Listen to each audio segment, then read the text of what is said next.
नमस्कार दोस्तों, इस पूरे घटनाक्रम को सुनाने का उद्देश्य है किसी के मन की भावना को ठेस पहुंचाना नहीं है और ना ही किसी का दिल दुखाना है, बल्कि आपको जागरूक करना है और सचेत करना है। ये पूरी घटना है टाइटैनिक जहाज की सच्ची घटना, जिसे देखने गए अभी हाल ही में 5 अरबपति लोगों की मौत की पूरी दास्तां है। तो ये बात सन 1912 की है, अप्रैल के महीने की है।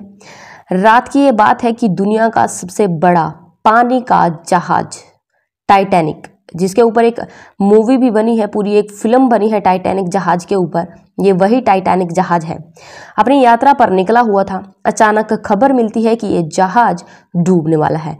जैसे ही जहाज डूबने की खबर मिलती है, उस जगह जहाज में बैठे लोगों में भगदड़ मच जाती है। इस वक्त अमेरिका का सबसे अमीर व्यक्ति भी बैठा हुआ था, वहीं बैठा हुआ था, और जिसका नाम जॉन होता है। उन्हें भी ये खबर मिलती है कि जहाज जो है डूबने वाला है, लेकिन वो इधर उधर भाग नहीं रहे थे। वे अपने कमरे में जाते हैं और अपने कमरे में जाकर अपने सबसे महंगे कपड़े पहनते हैं और बाहर आ जाते हैं। तभी वहाँ कुछ ऑफिसर्स आते हैं और उनको कहते हैं, सर यहाँ से जल्दी चलिए, अगर आप यहाँ रहेंगे तो आपकी जान जा सकती है, जितनी जल्दी हो सके हमारे साथ यहाँ से चलिए। तभी वो कहते हैं, जो सबसे अमीर व्यक्ति थे अमेरिका के, उन्हें आगे समाज के लोग ये कहेंगे कि ये अमीर व्यक्ति था, इसके पास पैसे थे तो बच गया, लेकिन इस जहाज के अंदर गरीब लोग भी यात्रा कर रहे हैं, हो सके तो उनको बचाइए, हो सके तो बूढ़ों को, बच्चों को, महिलाओं को बचाइए। हालांकि उन्हें बचाने की तमाम कोशिश की जा रही थी, लेकिन जहाज में जो ऑफिसर्स थे उनकी कोशिश ये भी थी कि वे अमेरिका के सबसे अमीर व्यक्ति को भी बचाया जाए तो ज़्यादा सही रहेगा। लेकिन उस व्यक्ति ने अपने से ज़्यादा बाकी लोगों की जान बचाना सही समझा, जिन्हें वो गरीब समझता था या उसके जाने के बाद वो उसे गलत समझेंगे। ऐसा दुनिया का कौन सा व्यक्ति है जो इस टाइटैनिक के बारे में जानना नहीं चाहता। लेकिन इससे भी बड़ी खुशखबरी की बात है कि टाइटैनिक लगभग 173 साल के बाद समुद्र में मिल जाता है, पाया जाता है, ढूंढा जाता है, और जब ढूंढ लिया जाता है तो हर व्यक्ति की ये इच्छा जाहिर करता है कि अंदर जाकर देखे तो सही कि टाइटैनिक है कैसा।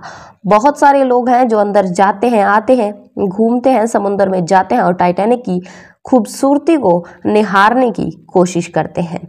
ऐसे भी अभी कुछ ही दिन पहले अलग अलग देशों के 5 अलग अलग करोड़पति, अरबपति उस जहाज को देखने जाते हैं, तो उनके साथ एक हादसा हो जाता है। इसके बाद एक बार फिर से ये टाइटैनिक जहाज जो है लोगों की सुर्खियों में आ जाते हैं। लोग जानना चाहते हैं आखिर मामला क्या है, कहानी क्या है 5 लोगों की जो उस टाइटैनिक को अपनी आंखों से करीब से देखने गए थे। ये कहानी शुरू होती है कनाडा से। एक व्यक्ति होता है पाकिस्तान का अरबपति व्यक्ति, जिसका नाम होता है शहजादा दाऊद। शहजादा दाऊद का एक बेटा भी होता है, जिसकी उम्र लगभग 19 साल के आसपास होती है। नाम उसका होता है सुलेमान दाऊद, जिसने अपनी 12वीं कक्षा की पढ़ाई पूरी करके अपनी कॉलेज लाइफ में अभी पैर रखा ही था। बाप और बेटे दोनों आपस में बात कर रहे थे। बाप अपने बेटे से बोलता है, मैं तुम्हें दुनिया की एक ऐसी चीज़ दिखाना चाहता हूँ जिस चीज़ को दुनिया का हर एक व्यक्ति देखना चाहता है। बाप बेटे से बातचीत कर रहा था। बेटा कहता है, आप मुझे क्या चीज़ दिखाना चाहते हो? तभी वो बोलता है, मैं तुम्हें टाइटैनिक जहाज दिखाना चाहता हूँ। समुद्र की गहराई में जाने के बाद जब बेटा ये बात सुनता है तो कहता है कि इसमें तो बहुत बड़ा खतरा भी हो सकता है। तो वो कहता है कि रिस्क में ही तो मज़ा है। जो सुलेमान दाऊद है अपने परिवार वालों से भी कहता है कि हम वहाँ जा रहे हैं कि कहीं ऐसा ना हो कि बड़ा हादसा हो जाए। वो डरा हुआ था अपने परिवार के 1 से 2 लोगों से। उसने जिक्र भी किया, लेकिन बाप के आगे किसी की चलनी तो थी नहीं। तो वो दोनों 16 जून, अभी की जो 16 जून है 2023 को, वो पहुंच जाते हैं कनाडा के न्यूफाउंडलैंड्स में, जो कि एक बंदरगाह होता है, और वहाँ इंतज़ार कर रहे थे उन लोगों का जो बाकी लोग समुद्र की गहराई में जाने के बाद टाइटैनिक जहाज को देखना चाहते हैं। दरअसल वहां जाते हैं 16 जून को। वहां से जाने के बाद उन्हें मिलते हैं ओकेन कंपनी के मालिक स्टोक, साथ ही ब्रिटेन के बिजनेसमैन होते हैं अमीश हाइडिक, साथ ही ब्रिटेन के एक पायलट भी होते हैं पोएल्ट्री और पाकिस्तान के जो अरबपति हैं शहजादे दाऊद और सुलेमान, ये 5 लोग मिलके वहां पहुंच जाते हैं। वहां जाने के बाद पहले से ही टिकट की व्यवस्था की जा चुकी है। लगभग $2.5 लाख का एक टिकट होता है। अगर हम इसे इंडियन करेंसी की बात करें तो ये लगभग 2 करोड़ के आसपास का है। एक व्यक्ति का टिकट होता है और एक पायलट और 4 अरबपति लोग उस टाइटैनिक में बैठने की तैयारी में थे। वे जहाज में बैठते हैं। जहाज सीधा समुद्र की उस जगह पहुंचता है जिसको उत्तरी अंटार्कटिका महासागर की बर्फीली तलहटी कहते हैं, जहां चारों तरफ बर्फ ही बर्फ है और चारों तरफ समुद्र ही समुद्र है। जहां जमीन की गहराई नापी जाए तो लगभग 4.5 से 5 किलोमीटर की ऊंचाई पर होंगे जमीन से। अब ये लोग पहुंच तो जाते हैं, लगभग 2 दिन का समय इधर उधर बिताते हैं, मस्ती करते हैं। तो 18 जून 2023 की शाम लगभग 5:30 बजे का वक्त होता है जब ये यूनिफॉर्म लैंड से जब ये पहुंचते हैं उत्तरी अंटार्कटिका महासागर में। उस पनडुब्बी में बैठते हैं जिसका नाम था टाइटन, जो कि ओकेनगेट की कंपनी के द्वारा तैयार की गई होती है, जिसको सम सावरसीन भी बोला जाता है। 5 व्यक्ति उसमें बैठ जाते हैं और इंतजार में होते हैं कि कब वो ये नज़ारा देख पाएंगे। हालांकि उसमें 1-2 व्यक्ति ऐसे भी थे जो पहले भी 1-2 बार जा चुके थे, जो टाइटैनिक जहाज है उसको देख चुके थे। एक व्यक्ति तो ऐसा भी होता है जो कि 20 से ज़्यादा बार जा चुका था पानी के अंदर, इसीलिए उसको नई नई जो चीज़ें हैं खोजने की आदत भी हो गई थी। वो सब 5:30 बजे के आसपास अंदर जाते हैं और एक 45 मिनट के आसपास का वक्त होता है। तभी पानी की सतह के ऊपर जो जहाज था और नीचे जो पनडुब्बी थी, उन दोनों का संपर्क जो है टूट जाता है। संपर्क टूटने से हड़कंप मच जाता है और वो सोचते हैं कि कोई बात नहीं, टेक्नोलॉजी का ज़माना है, हो सकता है संपर्क टूट जाए।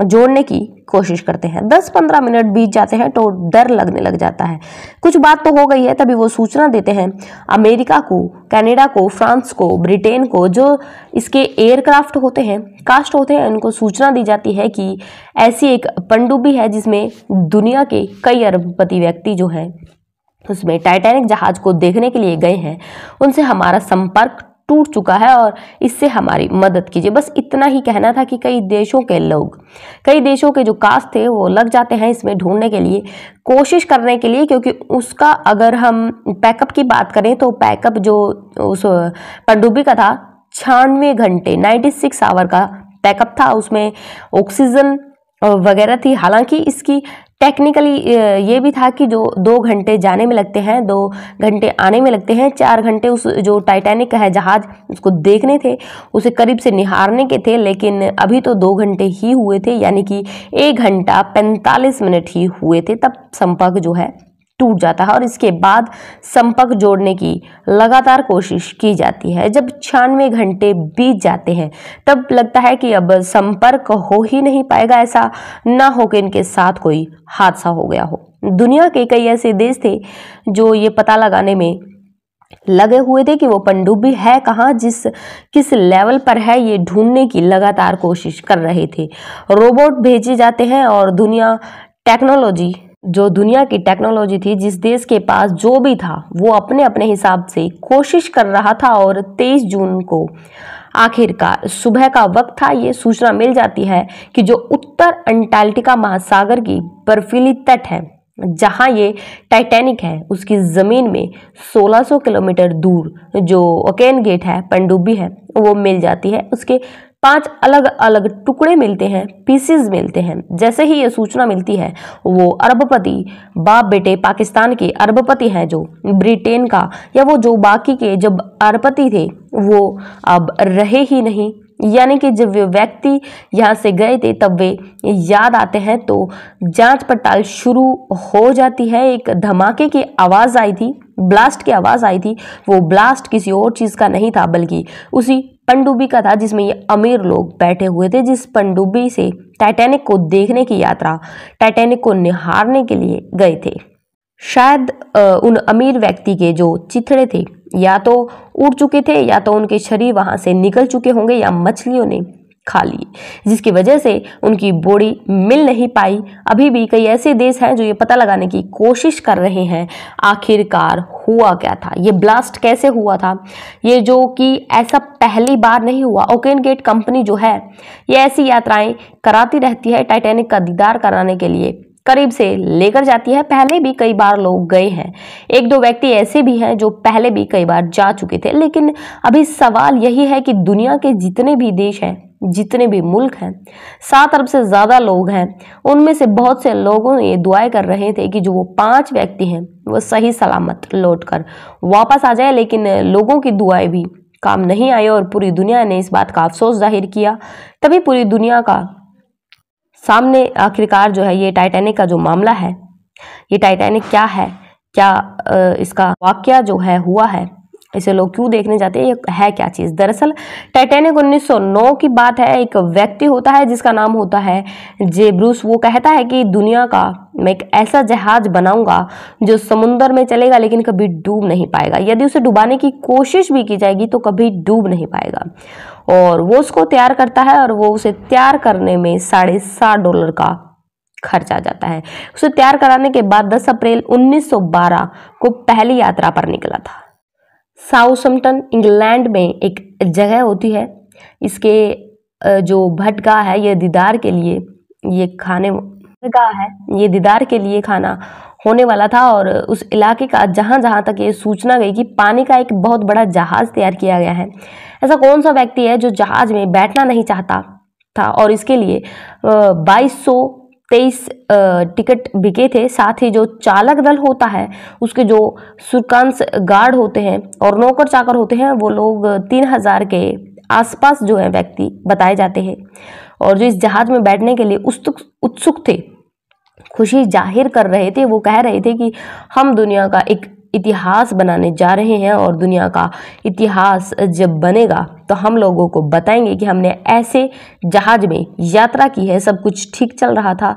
ठीक चलते चलते उत्तरी अंटार्कटिका महासागर में जब जहाज पहुंचता है तो वहां जाने के बाद एक बड़ा सा टीला आ जाता है बर्फ का, जो कि एक पहाड़ दिखाई दे रहा था। तभी जो इसका कप्तान होता है वो इस जहाज के मालिक जेब्रूस से कहता है कि ऐसा लग रहा है कि जो पहाड़ है बर्फ का, इससे हमारा जहाज टकरा ना जाए और टकराने के बाद हमारा जहाज जो है टूट ना जाए, कोई हादसा ना हो जाए। ये बात सुनने के बाद जो उस जहाज का मालिक होता है जेब्रूस जोर जोर से हंसने लगता है। कहता है कि क्या मजाक कर रहे हो, मैंने दुनिया का ऐसा जहाज तैयार किया है जो कि कभी टूट नहीं सकता, इसमें कोई हादसा नहीं हो सकता। 36 सेकंड पहले पता चलता है, हालांकि कोशिश करते करते तो कुछ भी नहीं कर पाते। और ऐसा ही होता है जब जहाज बड़ी बर्फीली पहाड़ी से टकराता है। उनको पहला अंदेशा ये था कि जब ये जहाज जो है टकराएगा तो अपनी दिशा बदल देगा और कुछ भी नहीं होगा। वो गलत थे, और वो जहाज जब टकराता है वो ऐसी स्थिति उत्पन्न होती है। ये बात करीबन 14 से 15 अप्रैल 2012 की है। ये चला था 10 अप्रैल 1912 को। 4 दिन तक लोगों ने मस्ती की, खाया पिया, मज़े किए, लेकिन उस जहाज में ऐसी कौन सी चीज़ नहीं थी जो महसूस की जा सकती थी कि ये अब आज से 111 साल पहले बनाया गया था। इसमें इंसान तो इंसान, जानवर ले जाया गया था और इनको जहाज बनाने के लिए ले जाया गया था। और ये 14 से 15 अप्रैल की जो रात के वक्त 11:40 की आसपास की बात है। चट्टान से टकराने के बाद जब ये डुबके लगाने लगता है तब लोगों को एहसास होता है कि ये अब डूब जाएगा। उसे बचाने की कोशिश भी कर रहे थे। कुछ ऐसे यंत्र थे, कुछ ऐसे साधन भी थे जिनसे बचाया जा सकता था, और बचाने की कोशिश में 706 लोगों को बचाया गया और 1570 लोग ऐसे थे जो मर गए। इसमें एक ये भी हैरान करने वाली बात थी कि जिस जगह पर जहाज डूबा था वहां पानी का टेम्परेचर था -2 डिग्री। यदि आदमी ऐसे ही पानी में गिर जाए तो 20 मिनट तक बस जिंदा रह पाएगा, इससे ज़्यादा उसे जीने की तमन्ना नहीं हो सकती थी, क्योंकि जहां वो गया था वहां बहुत बर्फीला इलाका था। लेकिन जब यह हादसा होता है, हादसा होने के बाद इसमें 15 से 17 लोग मारे जाते हैं, लेकिन ये दुनिया में एक बड़ी मिसाल बन जाती है। बताया जाता है, इस बात का दावा लोग करते हैं, ये समुद्र की सबसे बड़ी आपदा के रूप में इसको माना जाता है। और फिर इसे ढूंढने के लिए जो टाइटैनिक जहाज था कि आखिरकार कहाँ डूबा है, कैसे डूबा, ये कैसे था, इसके बारे में पता करने की पूरी कोशिश की जाती है। और 73 साल का जो वक्त है बीत जाता है, लेकिन 73 साल बाद भी इस कहानी का किसी को पता नहीं चलता। एक अमेरिकन नेवी ऑफिसर होता है रॉबर्ट बेलेट, उसकी अच्छी खासी नौकरी थी, लेकिन मुझे नेवी की नौकरी करनी है, मुझे जाना है, लेकिन उसका एक सख्त सा था जो कि जानना चाहता था कि टाइटैनिक है कहाँ, उसे ढूंढना चाहता था। उसकी टीम थी, उसने लगातार पता लगाने की कोशिश की और 73 साल बाद एक सितंबर 1985 को उत्तरी अंटार्कटिका महासागर में बर्फीली पहाड़ी की तलहटी से 5 किलोमीटर की गहराई में आखिरकार उसके अवशेष मिल जाते हैं टाइटैनिक के। और जब वो ये बात दुनिया को बताता है तो एक इतिहास बना देता है। रॉबर्ट बेलेट जब ये बताता है तो उसके बाद उसकी खोज शुरू हो जाती है। इस जहाज को पानी से निकालने के तमाम प्रयास किए जाते हैं, कोशिश की जाती है, अलग अलग वैज्ञानिक इसमें कोशिश करते हैं, इसमें गुब्बारे लगाकर इसे बाहर निकाला जाए, लेकिन इसका वजन इतना ज़्यादा था कि उसे निकाल पाना इतना आसान नहीं था। दुनिया के कई बड़े बड़े लोग जो थे, कई देशों के, इसे पानी से निकालने की कोशिश कर रहे थे, लेकिन उन्हें सफलता नहीं मिल सकी। इसके बाद थक हार कर बैठ जाते हैं और धीरे धीरे ऐसा करते करते 111 साल का वक्त बीत जाता है और 111 साल से आज तक भी टाइटैनिक जहाज उत्तरी अंटार्कटिका महासागर की तलहटी में पड़ा हुआ है और उसके अवशेष अभी भी बाकी हैं। और ऐसा कौन है जो इसे देखना नहीं चाहेगा। इसीलिए जेम्स कैमरून ने एक फिल्म बनाई टाइटैनिक 1997 में, ये सोचकर कि कैसे ये जहाज बना था, कैसे ये हादसा हुआ था, उसको फिल्म के रूप में दिखाने की कोशिश करेंगे। तो वो लोग वहाँ नहीं जा सकते जो इसे देख नहीं सकते, उसे नहीं देख सकते, तो कम से कम जो है फिल्म के मायने से देखें, समझने की कोशिश करेंगे कि आखिरकार जो है हुआ क्या था। और ठीक वैसे ही करते हैं, फिल्म बनाते हैं। फिल्म बनाने के बाद जब ये फिल्म पूरी दुनिया देखती है, ऐसे दुनिया का कौन सा देश था, ऐसे कौन से लोग थे जो इस फिल्म को उन्होंने अपनी अपनी भाषाओं में नहीं देखी थी। ये भी पता चलता है आपको, ये टाइटैनिक जब तैयार की गई थी 7,500 करोड़ डॉलर का खर्चा जो है आया था। और जब फिल्म टाइटैनिक बनकर तैयार हुई, सिनेमा में पहुंची, तो उसमें इतनी कमाई थी कि अगर आज ये टाइटैनिक बनाने की कोशिश की जाए तो 11 टाइटैनिक जहाज बनाए जा सकते हैं, जो दुनिया के सबसे बड़े जहाज को बनाया था। उस फिल्म को बनाने के बाद इतनी कमाई थी कि 11 नए टाइटैनिक जो जहाज हैं वो खड़े हो सकते थे। और उसके बाद 10 साल बीत जाते हैं और टाइटैनिक जहाज को देखने के लिए समुद्र की गहराई में कई लोग जाते हैं और ऐसे ही निकले थे दुनिया के अलग अलग मुल्कों से, चाहे ब्रिटेन की कनाडा हो या चाहे फ्रांस हो। जो लोग थे, ये ओकेनगेंट की जो कंपनी है उनके मालिक हो, ये कई लोग निकले थे 18 जून 2023 की शाम 5:30 बजे के आसपास उस टाइटैनिक जहाज को अपनी पनडुब्बी से बहुत करीब से देखने के लिए। लेकिन वो गए तो थे, लेकिन कभी भी वापस लौट कर नहीं आए। ऐसा भी नहीं है भविष्य में कोई इसे देखना नहीं चाहेगा, क्योंकि अगले 20 या 30 साल में ये बताया जाता है कि टाइटैनिक जो जहाज है पूरी तरह से गलकर पानी में धुल मिल जाएगा। फिर इसके अवशेष हमेशा के लिए ख़त्म हो जाएंगे, हमेशा के लिए इतिहास के पन्नों में दफन हो जाएंगे और इसका नामो निशान नहीं बचेगा। शायद इसीलिए उन अरबपति व्यक्तियों ने वहां जाने की इच्छा जाहिर की। अगर वहां जाने के लिए इंडियन रुपीज़ की बात करें तो 2 करोड़ रुपए का खर्च आता है। फिर किराए का, आने जाने का, यदि 2 करोड़ रुपए देने की हर किसी की क्षमता नहीं है। लेकिन अमीर जो लोग हैं देख सकते हैं, लेकिन गरीब तो कोई देख नहीं सकता, इसीलिए वो गए थे देखने के लिए, लेकिन वापस नहीं आए। हम अपनी इस वीडियो के माध्यम से उन सभी को श्रद्धांजलि अर्पित करते हैं और उनके परिवार को इस दुख से उभरने के लिए दुआएं करते हैं। उनका परिवार इस दुख से जल्दी उभरे और भगवान उनको हमेशा साथ दे। धन्यवाद।